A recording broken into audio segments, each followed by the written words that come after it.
Hello दोस्तों, स्वागत है आप सभी का एक और नई वीडियो में। आज मैं आप सभी के लिए लेके आ गया हूँ एक बेहद ही अजीब और डरावनी घटना। एक ऐसी घटना जिसे सुन के आपके शरीर के रोंगटे खड़े हो जाएंगे। तो चलिए दोस्तों, शुरू करते हैं वीडियो। ये घटना कोई काल्पनिक नहीं बल्कि उन चारों की ज़िंदगी से जुड़ी हुई एक घटना है। ऐसी घटना किसी के जीवन में ना घटे, इस कहानी से हमें यह सीख लेनी चाहिए कि हमें ऐसी गलती नहीं करनी चाहिए। इन चारों की जिंदगी की सबसे बुरी घटना भी इसे कह सकते हैं। ये सब सोच के ही हमारा दिल दहल उठता है। आइए हम जानते हैं कि इन चारों की जिंदगी में कैसी घटना घटी है। सोनू, यारो अभी हमें 2 दिन की छुट्टी है, तो क्यों ना कहीं घूमने जाना चाहिए। नेहा, हाँ जाना तो चाहिए पर कहाँ जाए वो तो सोच लो। तभी अंकित कहता है, हमें कोई डरावनी जगह पर जाना चाहिए। सोनू, तो इंटरनेट पर सर्च करो कि कोई आसपास डरावनी जगह है क्या। दोस्तों, मैं तुम्हारे साथ कोई डरावनी जगह पर नहीं जाने वाली हूँ, प्रिया कहती है। प्रिया, तू ना यार बहुत डरपोक है। ये तो आज बात पक्की हो गई है। भूत प्रेत जैसी कोई चीज नहीं होती है और तुम कितना भी मना करो हम तुम्हें लेकर ही जाएंगे। सोनू कहता है, हाँ तुम्हें भी चलना ही होगा चाहे कैसी भी जगह हो। नेहा भी उसका साथ देती है। सोनू, तुम्हें कोई जगह मिली क्या। हाँ मिल गई, यहाँ से ठीक 5 किलोमीटर दूर है। कौन सी जगह है। अभी वहां पर एक नया होटल बना है, उस होटल से कुछ दूरी पर एक प्रेत बाधित जगह है, उसी जगह पर हम कल चलेंगे। मैं तुम्हारे साथ नहीं आ पाऊंगी, प्रिया कहती है। चाहे तुम कुछ भी कहो पर हम तुम्हें लिए बिना तो वहां पर जाने वाले हैं नहीं, और हम कल शाम को ही वहां पर जाएंगे। अगले दिन वो एक साथ इकट्ठे होते हैं। अंकित कहता है, सारा सामान ले लिया है ना, कुछ बाकी तो नहीं है, देख लो एक बार। हाँ सब सामान ले लिया है, नेहा कहती है। मैं नहीं जाऊंगी, तुम लोग जाओ। प्रिया अब भी डर रही थी। प्रिया तुम डरो मत, हम सब भी तो तुम्हारे साथ ही है ना, तुम अकेले जाने के लिए थोड़ी ना कह रहे हैं। वो लोग गाड़ी में बैठकर जा रहे थे, तभी कुछ दूरी पर एक आदमी खड़ा रहता है और वो बोलता है, लीजिए लीजिए, नया होटल बना है, वहां तक पहुंचने का पूरा नक्शा सिर्फ 10 रुपए में ले लीजिए। अंकित कहता है, हमें ये नक्शा लेना चाहिए क्योंकि हम उस जगह के बारे में ज्यादा कुछ नहीं जानते हैं। हाँ ले लेते हैं, काम ही आएगा।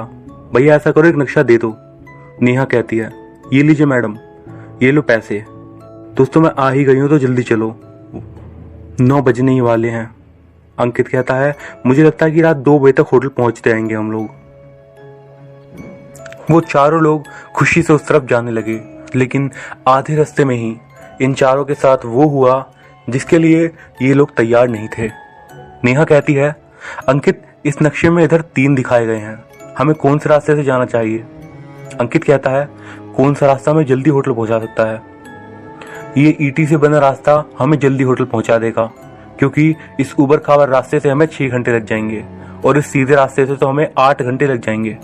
अगर इस ईट से बने रास्ते से गए तो हम 2 घंटे के अंदर ही वहां पर पहुंच जाएंगे। तो तय रहा, हम इस ईट वाले रास्ते से ही जाएंगे। अंकित कहता है। वो चारों के चारों अपनी मौत के रास्ते पर निकल गए थे। कुछ देर तक वो लोग उसी रास्ते पर चलते रहे और उसके बाद सोनू कहता है, अंकित यार ये रास्ता तो खत्म ही नहीं हो रहा। वैसे तो इस रास्ते में 2 घंटे में पहुंचना चाहिए था हमें, पर 4 घंटे से ज्यादा हुए हैं, अब तक हम क्यों नहीं पहुंचे। प्रिया कहती है, वो सामने देखो वहां पर क्या है। अरे इस रास्ते में एक साइड सिर्फ बरगद के पेड़ हैं और दूसरी साइड सिर्फ नींबू के पेड़ हैं। एकदम से तभी जोरदार बारिश शुरू हो जाती है और बिजली कड़कने लगती है। अंकित कहता है, अरे वैसे ही किसी ने लगाए होंगे, क्यों चिंता कर रहे हो, देखो नक्शे में कितना दूर है और नक्शे के हिसाब से अभी तक हमें पहुंच जाना चाहिए था। नेहा कहती है, ये क्या है। प्रिया चिल्लाती है, सोनू क्या हुआ, क्यों चिल्लाई, सामने देखो। सोनू देखकर एकदम हक्का बक्का रह जाता है, क्योंकि उनके सामने वाले बरगद के पेड़ पर लाशें लटकी हुई थी। सोनू कहता है, ये लाशें यहाँ पर क्या कर रही हैं। अंकित कहता है, सिर्फ बरगद के पेड़ पर ही नहीं, उधर देखो नींबू के पेड़ पर भी लाशें लाशें हैं। वो लोग जैसे जैसे आगे बढ़ रहे थे वैसे वैसे लाशों की संख्या बढ़ रही थी। वो समय इतना डरावना था कि वो लोग गाड़ी में लाशों की तरह बैठे हुए थे। अंकित ठीक से गाड़ी भी नहीं चला पा रहा था। नेहा कहती है, यार हम जैसे जैसे आगे बढ़ रहे हैं वैसे वैसे लाशों की संख्या बढ़ रही है। प्रिया तुरंत बोलती है, यार वापस चलो ना, आगे नहीं जाते हैं। यार गाड़ी पीछे नहीं मुड़ रही है, मैं फिर कोशिश कर रहा हूँ। सोनू कहता है, वो देखो आगे कोई घर है, वहां जाकर गाड़ी को रोको, शायद वहां कोई मदद मिल जाए।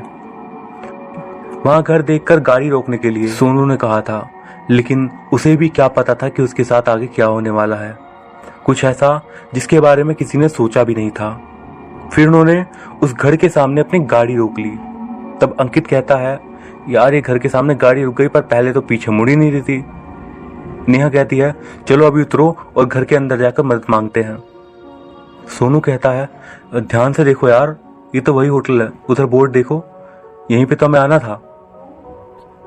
हाँ लेकिन ये कैसे हो सकता है, ऐसी जगह पे होटल, वो भी एकदम घर जैसी हालत में। हम ये सब बाद में सोच लेंगे, अभी हम भीग रहे हैं, होटल के अंदर चलो, नेहा कहती है। जैसे ही उस होटल के दरवाजे खुले, वो चारों एकदम जोर से चिल्लाए। चारों ही अंदर का माहौल देखकर एकदम डर गए थे।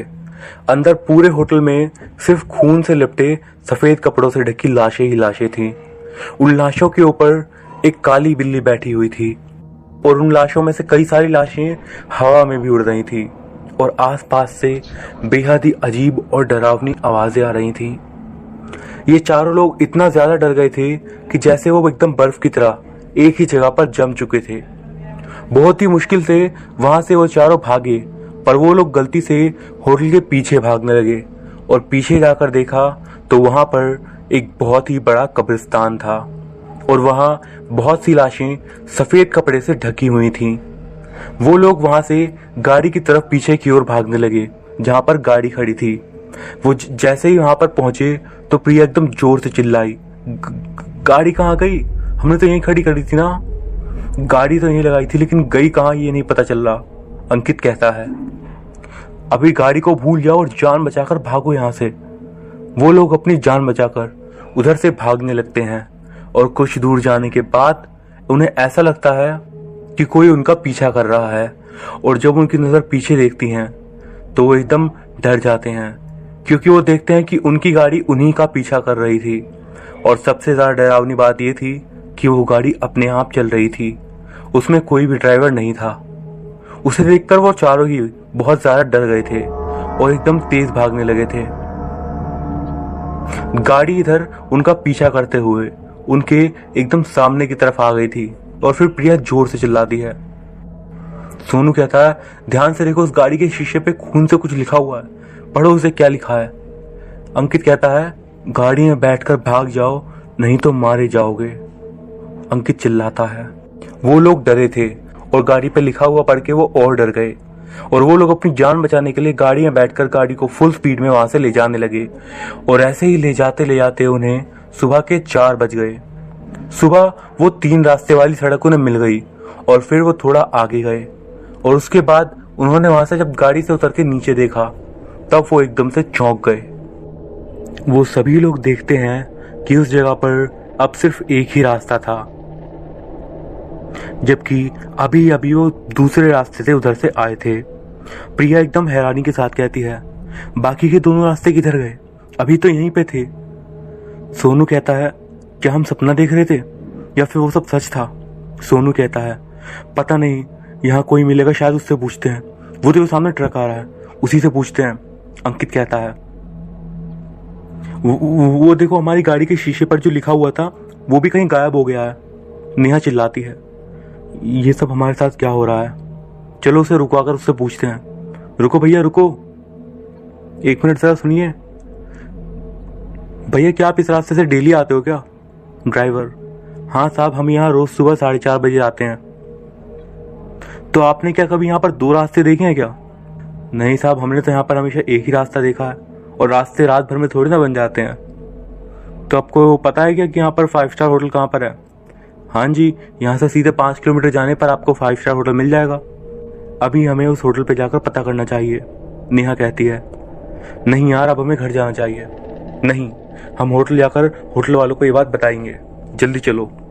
प्रिया नक्शे में देखती है तो नक्शे से भी वो दोनों रास्ते गायब हो गए थे।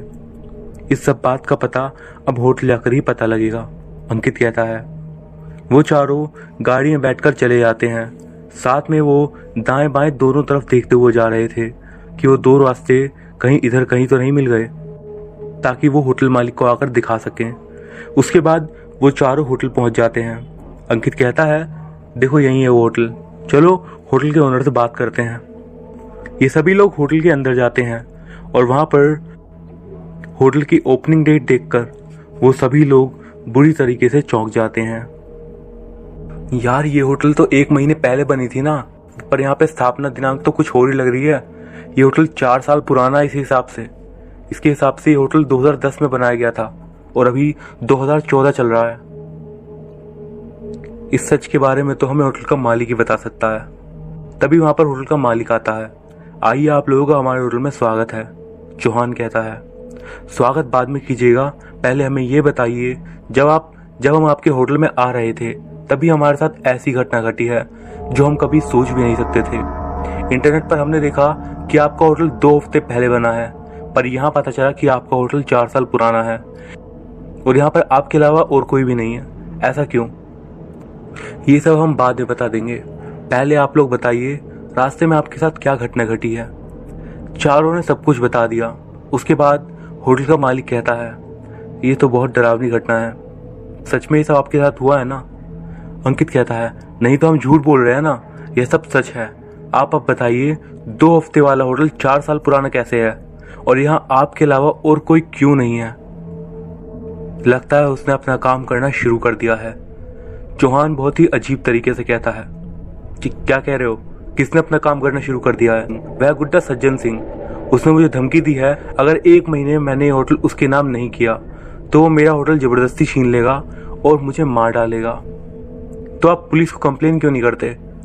अगर मैं पुलिस को इस बारे में बताया तो वो मेरे परिवार को मार देगा, इस कारण मैं पुलिस को नहीं बता सकता। पर आपने यह नहीं बताया कि हमारे साथ जो हुआ है वह किसने किया। इसके बारे में वो गुड्डा सज्जन सिंह ही बता सकता है। वो कहाँ पर मिलेगा? नेहा कहती है। इसके बारे में उसका भाई शैतान सिंह ही बता सकता है। ये कैसा नाम हुआ? खैर, वो कहाँ पर मिलेगा? वो यहाँ से 1 किलोमीटर दूर एक छोटी सी झोपड़ी बनी है, वहां पर रहता है। सड़क के दाईं साइड पर वहीं एक झोपड़ी है जिसमें वो रहता है, उसका भाई। ठीक है, चलो यहाँ से चलते हैं। जाते जाते चौहान कहता है, ये बात याद रखना, वो गुंडा बहुत खतरनाक है। अगर उसको तुम लोगों को मारना भी पड़ा तो संकोच नहीं करेगा और वो बहुत ज़्यादा बुरा आदमी है। आप चिंता मत करिए, आपको हमारे नंबर से एक मैसेज आएगा जिसमें उस गुंडे का पता होगा। आप पुलिस के साथ उस पते पर आ जाइएगा। चलो दोस्तों। वो सब गाड़ी में बैठकर जाने लगे। कुछ दूर जाने के बाद दाएं साइड में एक खाली मैदान में उन्हें एक झोपड़ी दिखती है। वहां गाड़ी रोककर वो लोग झोपड़ी के पास जाते हैं। उसके बाद अंकित कहता है, क्या यहाँ पर कोई है? मुझे शैतान सिंह से मिलना है। झोपड़ी के अंदर से शैतान सिंह निकलते हुए कहता है, जी हमें आपके भाई सज्जन सिंह का पता चाहिए। क्या आप हमें बता सकते हो क्या काम है? तुम्हें उसका पता क्यों चाहिए? जी हमें एक आदमी का काम खत्म करना है। मतलब क्या है? जी हमें एक आदमी को मरवाना है, इसीलिए पता चाहिए। क्या? कहाँ? यहाँ ऐसा वैसा कोई काम नहीं होता, जाओ यहाँ से। सोनू कहता है, 5 करोड़। क्या मतलब है तुम्हारा? इस आदमी को मारने पर तुम्हें 5 करोड़ रुपए मिलेंगे। हम आपको और आपके भाई को देंगे। ठीक है, पता सुनो, gate number 107, house number 1107, Manikpur Nagar. धन्यवाद। झोपड़ी से थोड़ी दूर जाने के बाद अंकित कहता है, चलो दोस्तों, मैं चौहान को मैसेज भेज देता हूँ। सोनू, मैसेज भेज दिया है? हाँ मैसेज भेज दिया, चलो गाड़ी में बैठकर अब चलते हैं। वो चारों लोग गाड़ी में बैठकर चले गए चौहान के पास। इधर चौहान मैसेज देखने के बाद पुलिस स्टेशन की ओर निकल पड़ता है। पुलिस स्टेशन में जाने के बाद चौहान इंस्पेक्टर से कहता है, इंस्पेक्टर साहब हमारे साथ जल्दी चलिए, गुंडे सज्जन सिंह के अड्डे पर। तुम कैसे जानते हो सज्जन सिंह को? इंस्पेक्टर कहता है, वो सब हम आपको बाद में बता देंगे, पहले आप हमारे साथ चलिए। इंस्पेक्टर और चौहान जीप में बैठकर साथ चले गए और इधर वो चारों गाड़ी में बैठकर जा रहे थे। थोड़ी ही दूर जाने के बाद प्रिया कहती है कि अंकित गाड़ी रोको। क्यों, क्या हुआ? वो देखो वहां पर मंदिर है, पहले वहां पर जाते हैं। बहुत ही पुराना मंदिर लगता है, एक बार चलो शायद वहां पर सज्जन सिंह से रिलेटेड कुछ पता चल जाए। प्रिया सही कह रही है, एक बार चल के देखते हैं, नेहा कहती है। सब गाड़ी से उतरकर मंदिर गए। मंदिर को देख के प्रिया कहती है, ये कितना अच्छा मंदिर है, ऐसा मंदिर तो मैंने आज तक नहीं देखा। प्रिया ने सही कहा, ऐसा मंदिर तो मैंने भी कभी नहीं देखा। वो देखो वहाँ पर माँ दुर्गा का मंदिर है, यहाँ कोई है क्या? वहाँ पे जाकर सोनू कहता है। वहाँ से पंडित जी निकलते हुए आते हैं। क्या हुआ बेटा, क्यों चिल्ला रहे हो? पंडित जी प्रणाम। क्या आप यहाँ पर अकेले रहते हैं? हाँ मैं अकेला ही रहता हूँ, पर आप चारों को पहले यहाँ पर नहीं देखा। कौन हो आप लोग और जंगल के इस मंदिर में क्यों आए हो? पंडित जी मैं अंकित, ये सोनू, ये प्रिया और ये नेहा है। यहाँ पर कुछ दूरी पर एक होटल है, हम लोग वहाँ से आए हैं। उसके बाद वो चारों ने पंडित जी को सारी घटनाएं बता दी अपने साथ वाली। उसके बाद पंडित जी कहते हैं, अच्छा ये बात है, चलो उस पेड़ के नीचे बैठकर बात करते हैं, चलिए चलते हैं। पंडित जी बताना शुरू करते हैं, आप जिस सज्जन सिंह को पकड़ने जा रहे हैं उसकी रक्षा भूत प्रेत सब करते हैं। पर ये सब आपको कैसे पता, आप उसे कैसे जानते हो? नेहा कहती है, क्योंकि उसको भूत प्रेत और पिशाच आदि की सुरक्षा जिसने दी है वो और कोई नहीं बल्कि मेरा बड़ा भाई राक्षस नाथ है। आपका भाई? पर उसने ऐसा क्यों किया और उसे ऐसी शक्तियां कहाँ से मिली? अंकित कहता है, वो सज्जन सिंह ने एक बार मेरे भाई को पानी में डूबने से बचाया था, इसीलिए वो अपनी शक्तियों से उसकी रक्षा करता है। और मैं और मेरा भाई राक्षस नाथ ने एक साथ माँ दुर्गा की कठोर तपस्या करके माँ दुर्गा को प्रसन्न किया था और उन्होंने मुझे और मेरे भाई को 2 गोल दिए थे। मेरा गोला लाल है और मेरे भाई का गोला काला, और हमारा गोला हमेशा गुप्त रखा जाता है। वो दोनों गोले कहाँ रखे हैं ये सिर्फ मैं और मेरा भाई ही जानते हैं, और वो गोला नष्ट करते के साथ ही उसकी मृत्यु हो जाएगी जिसका वो गोला है। अगर तुम्हें उन्हें पकड़ना है तो पहले वो गोला भी नष्ट करना होगा। पर हमें वो गोला मिलेगा कहाँ पर, ये तो बताइए?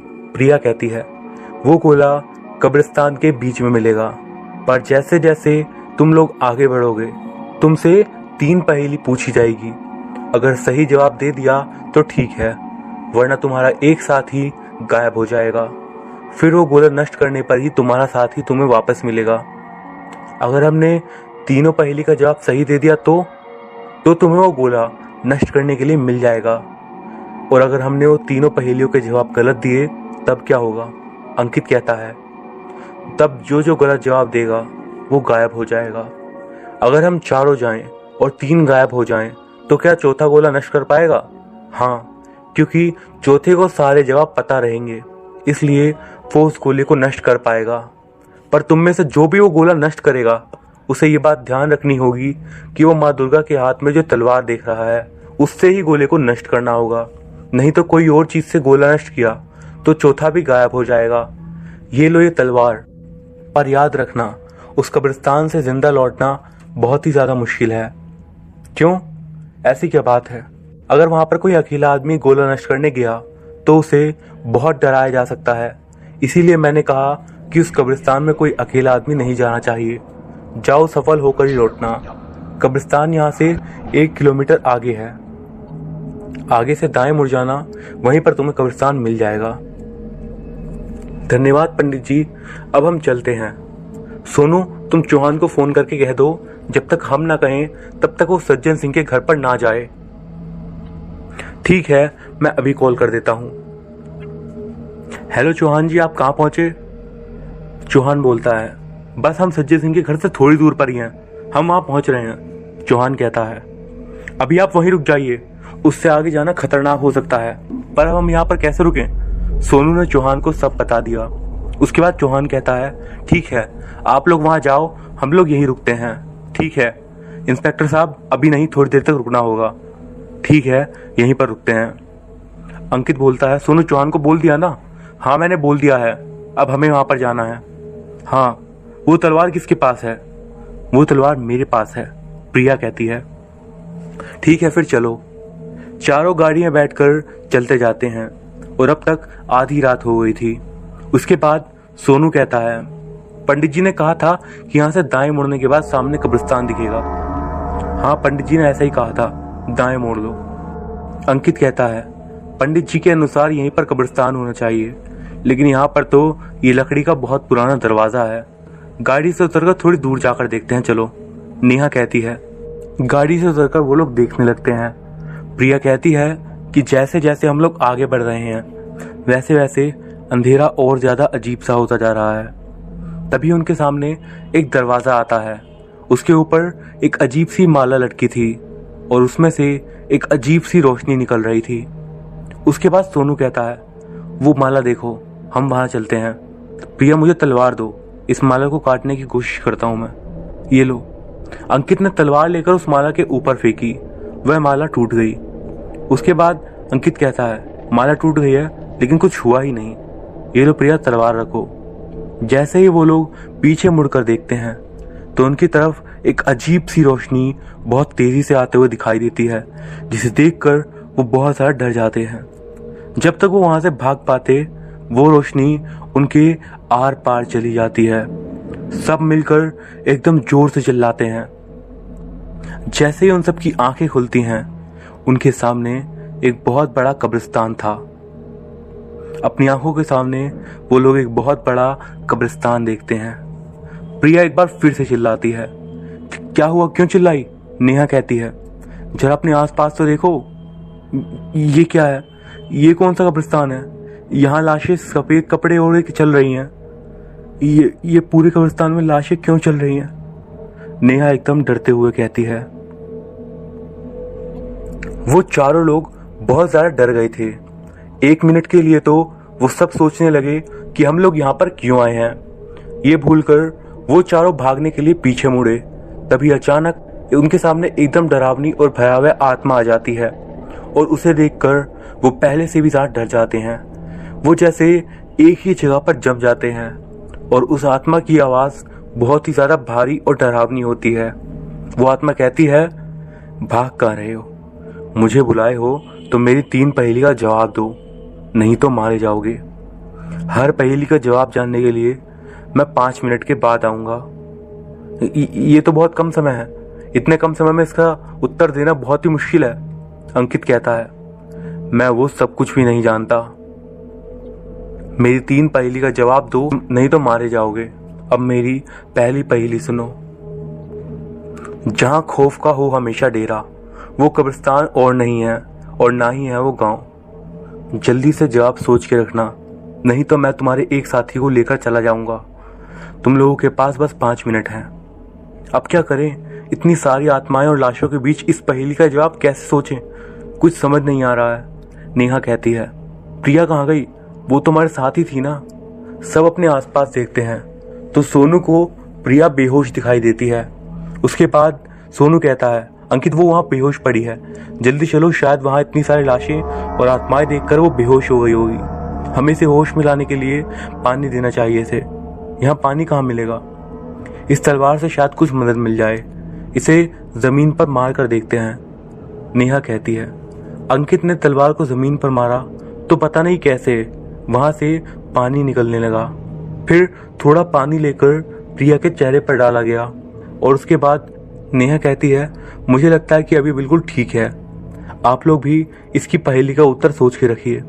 वो लोग वहां से उठे ही थे कि तभी उन्हें एक आवाज आती है, 4 3 2 1। इसके बाद वो आत्मा एकदम से वहां पर आ जाती है। उसे देखकर वो सब फिर से डर जाते हैं और वो आत्मा कहती है, तुम लोगों का टाइम खत्म हुआ, पहली पहेली का जवाब दो। क्या तुम में से किसी को पहली पहेली का जवाब मिला? सोनू कहता है, नहीं, हम टेंशन में पहले उत्तर नहीं सोच पाए। मैं भी पहेली का आंसर नहीं सोच पाया, हमें तुम्हारी पहेली का जवाब नहीं पता। सोनू कहता है, ठीक है, पहेली के बारे में तुमने बताया है इसलिए तुम्हें अपने साथ लेकर जाऊंगा। अब पहेली का उत्तर सुनो। पहेली का उत्तर है भूतिया महल, या फिर तुम भूतिया घर भी कह सकते हो। वहां हर पल हमारा ही राज होता है, वहां लोग भूल कर भी नहीं आते हैं। अगली पहेली ध्यान से सुनो। जादू करो या कोई मंत्र, पर उस रात हमेशा हम ही जीतेंगे, कोई हमें नहीं रोक सकता। उस रात क्यों? क्योंकि उस रात में होता है हमारा राज। इस पहेली का उत्तर सोच के रखना। क्योंकि मैं 5 मिनट बाद फिर से उत्तर लेने के लिए आऊँगा और तुम में से किसी को अपने साथ ले जाऊँगा। और ऐसा कहते के साथ ही वो सोनू को साथ वहाँ पर गायब हो जाता है। सब मिलकर चिल्लाते हैं, सोनू। नेहा, प्रिया, हमें सोनू को बचाने के लिए उस गोले तक पहुँचना ही होगा और इसके लिए हमें पहेली का आंसर देना होगा। ये सोचो पहेली का आंसर क्या है। अंकित, हमें एक ही जगह पर रुककर पहेली का जवाब नहीं सोचना चाहिए, हमें आगे चलते चलते सोचना चाहिए। हो सकता है आगे इस पहेली के लिए कोई हिंट मिल जाए। नेहा, तुम सही कह रही हो, हमें आगे चलते रहना चाहिए। प्रिया कहती है, हमें अच्छे से सोचना होगा इस पहेली का आंसर। अंकित कहता है, क्या हो सकता है? नेहा, प्रिया, तुम्हें इसका आंसर मिला क्या? नहीं, अभी तक तो नहीं मिला, पर सोचते हैं, कुछ तो मिल ही जाएगा। वो लोग सोचते सोचते आगे जा रहे थे और आसपास भी देख रहे थे कि कोई हिंट मिल जाए। तभी उन्हें आवाज आने लगी, 3, 2, 1। और उसके बाद वो आत्मा एक बार फिर से उन लोगों के सामने आ जाती है।